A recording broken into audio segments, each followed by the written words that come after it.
Olá, é com alegria que cumprimentamos os irmãos com a paz do Senhor. Tudo bem? Sou o pastor Ricardo Sobral, estamos aqui para mais uma videoaula da Escola Bíblica Dominical em um novo trimestre e agora lecionando para a sala dos jovens, tá ok? Então fui convidado pelo nosso superintendente Samuel para estar lecionando esse trimestre de 2021, esse primeiro trimestre, para a sala dos jovens. A revista dos jovens desse primeiro trimestre vai falar sobre oração. O tema é Ensina-nos a orar. Exemplos de pessoas e orações que marcaram as Escrituras, ou seja, a Palavra de Deus.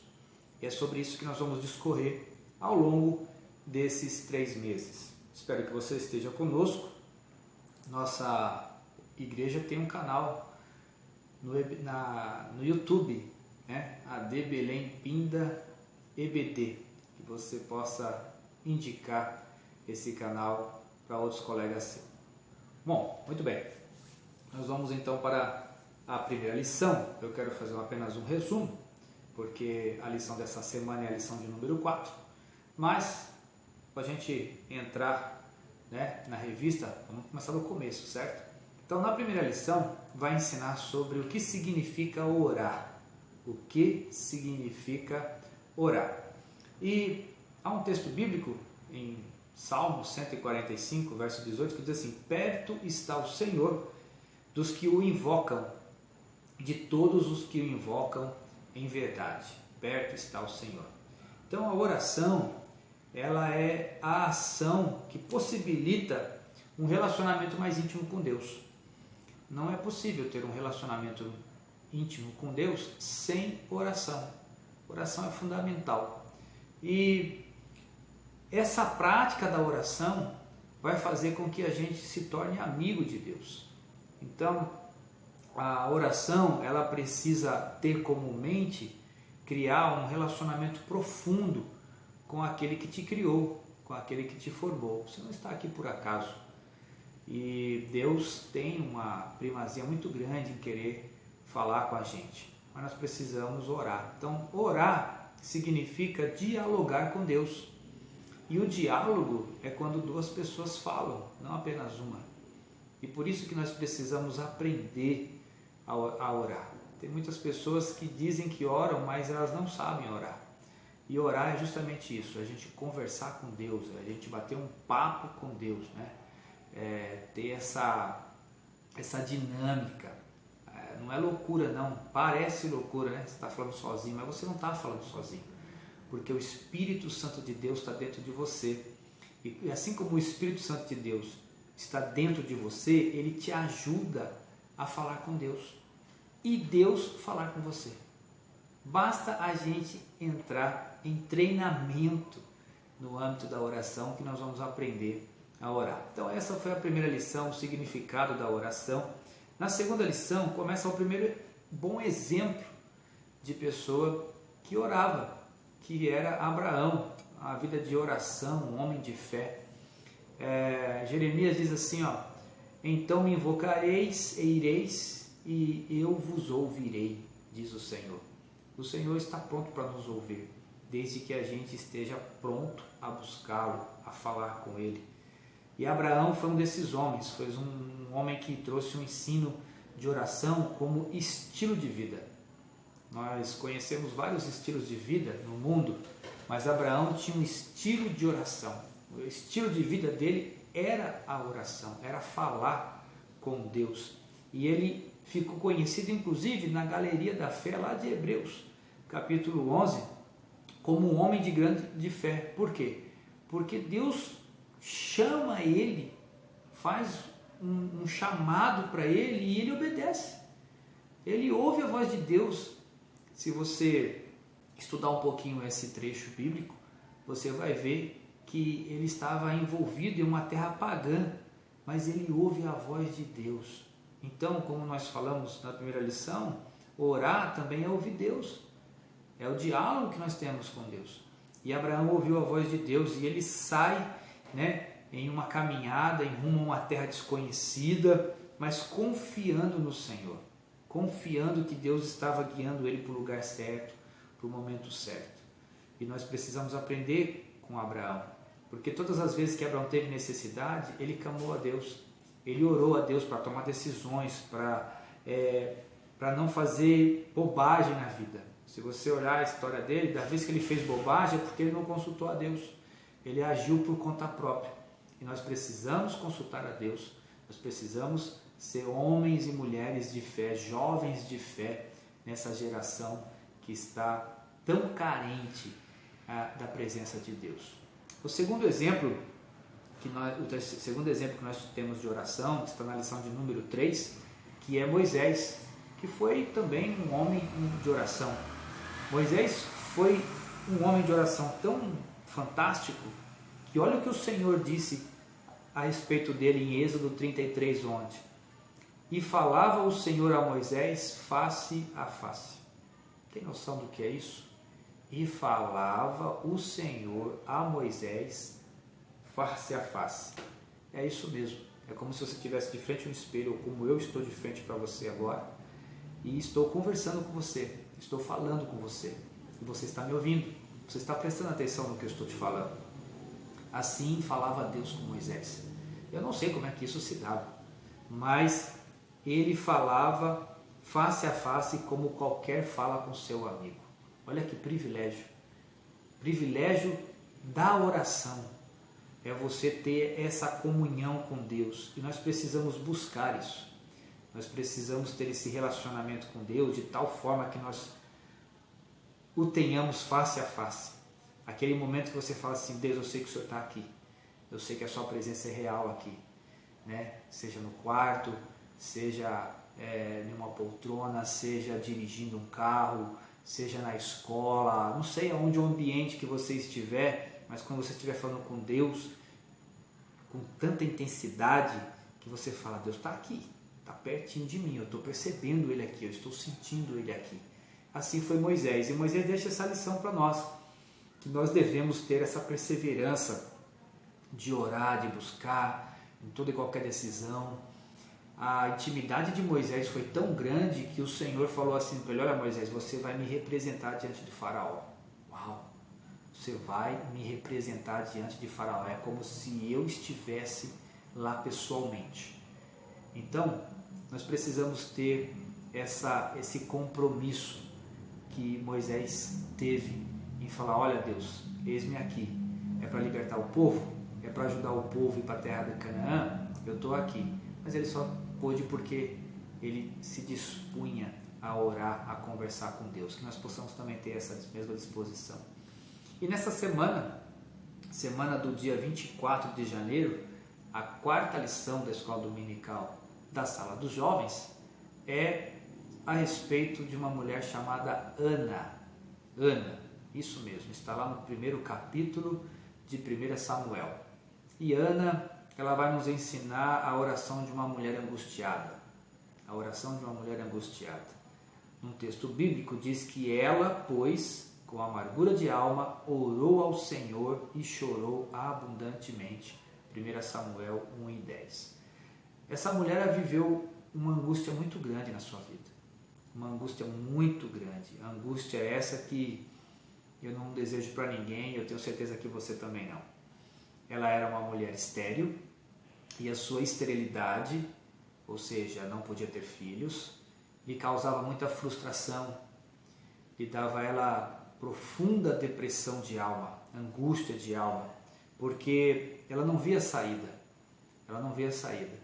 E o texto diz que era uma mulher muito sofrida. Muito sofrida. Ela, por conta da esterilidade, por conta dessa condição, né, frustrada. Engraçado que o nome dela, Ana, significa graça no hebraico, tá ok? E Ana tem um esposo, Eucana, e ele é um homem bom, né? Eucana era um homem bom. E anualmente eles iam a Siló para adorar a Deus, para sacrificar a Deus, para agradecer. E diz o texto que Eucana dava de tudo de bom e do melhor para Ana. Mas Eucana, naquela época, era possível a poligamia, tinha uma outra esposa, por nome Penina. E essa mulher Penina, ela, diferente de Ana, tinha muitos filhos, muitos. E ela fazia questão de aumentar o sofrimento de Ana, mostrando os filhos dela, insultando Ana, falando: olha aqui, ó, eu tenho, você não tem, sabe aquele negócio de criança? E é interessante que Ana não rebatia as acusações, não rebatia as frustrações, ela simplesmente falava com Deus, ela colocava as coisas diante de Deus. E a Bíblia fala que essa mulher irritava ela para deixá-la mais brava. O desejo de Penina era que Ana ficasse embravecida, mas ela simplesmente se retraía, ela colocava essas coisas diante do Senhor. E finalmente, Ana, ela dá uma lição, porque se ela não estivesse em oração, se ela não tivesse relacionamento com Deus, se ela não tivesse uma busca intensa com Deus, é bem possível que ela iria fazer alguma coisa contra Penina, a outra esposa de Elcana.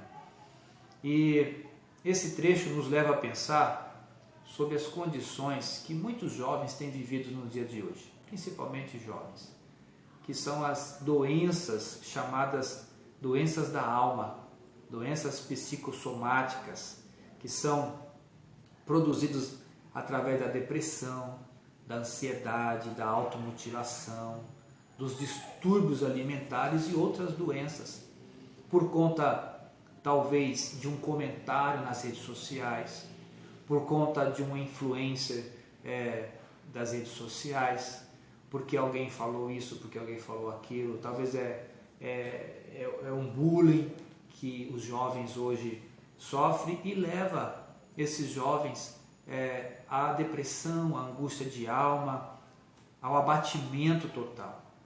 E é interessante que para vencer isso nós temos que fazer como Ana. Você precisa tapar os ouvidos, fechar os seus olhos para a acusação do maligno. Porque é o maligno que está por trás dessas coisas, que não quer ver sua felicidade, não quer ver o seu prazer na vida. A palavra de Deus nos diz em 1 Pedro 5,7, lançando sobre ele toda a vossa ansiedade, porque ele, nosso Deus, tem cuidado de vós. Deus está cuidando de você. Então você precisa lançar essa ansiedade que está no seu coração, na sua alma, aos cuidados de Deus. Ana também, ela roga a Deus, toda vez que ela vai no cantinho da oração, toda vez que ela vai até a presença de Deus, que ela vai a Siló, a única coisa que ela sabe pedir é: Deus, me dá um filho, eu quero ser mãe, eu quero ter o prazer de gerar uma vida dentro do meu ventre. E Deus Pai é tão amoroso, é tão bondoso, sabe? Porque lá em 1 Pedro 3,12 diz assim: porque os olhos do Senhor estão sobre os justos e os seus ouvidos atentos às suas orações. Os olhos do Senhor estão sobre os justos e os seus ouvidos atentos às suas orações. Deus está vendo a sua condição. Deus tem contemplado a sua vida. E, sobretudo, Ele está ouvindo cada oração que você faz a Ele. Cada choro que você derrama diante dEle, Deus está contemplando. Então, nós temos que fazer como Ana, Muitas pessoas passam por momentos de sofrimento até profundo. Porém, eles se esquecem de buscar o Pai Celestial, e aí é que está o nosso erro. Nós temos que buscar ajuda, nós temos que colocar diante do Senhor e não ficar remoendo essas coisas dentro do nosso coração, porque isso não faz bem para nós. Isso não faz bem para a sua alma, isso não faz bem para a sua saúde mental, física, emocional, espiritual, ficar remoendo essas coisas, sabe? A palavra de Deus diz que o Pai conhece o nosso coração, mesmo que não haja em nós nenhuma palavra. Ana, ela não conseguia nem mais falar, ela só balbuciava, ela só gemia. Tanto é que o sacerdote da época, Eli, disse assim: você está embriagada, mulher? Estou vendo aí que você está murmurando, você está... Não, meu Senhor, eu não estou com amargura de alma. Mas o Senhor estava ouvindo Ana. Ela estava apenas chorando, mas ele estava ouvindo Ana, assim como está ouvindo você também, meu jovem. Minha jovem, Deus está te ouvindo. Eu não sei por o que você está passando, mas eu tenho essa certeza no coração, enquanto estou fazendo esse vídeo, de que Deus está te ouvindo. E Ana, ela se derrama perante o Senhor, e o que acontece? Qual é o resultado? O resultado é que ela consegue colocar em prática o que está em Jeremias 29, 13, que diz: buscar-me-eis e me encontrareis quando me buscares de todo o vosso coração.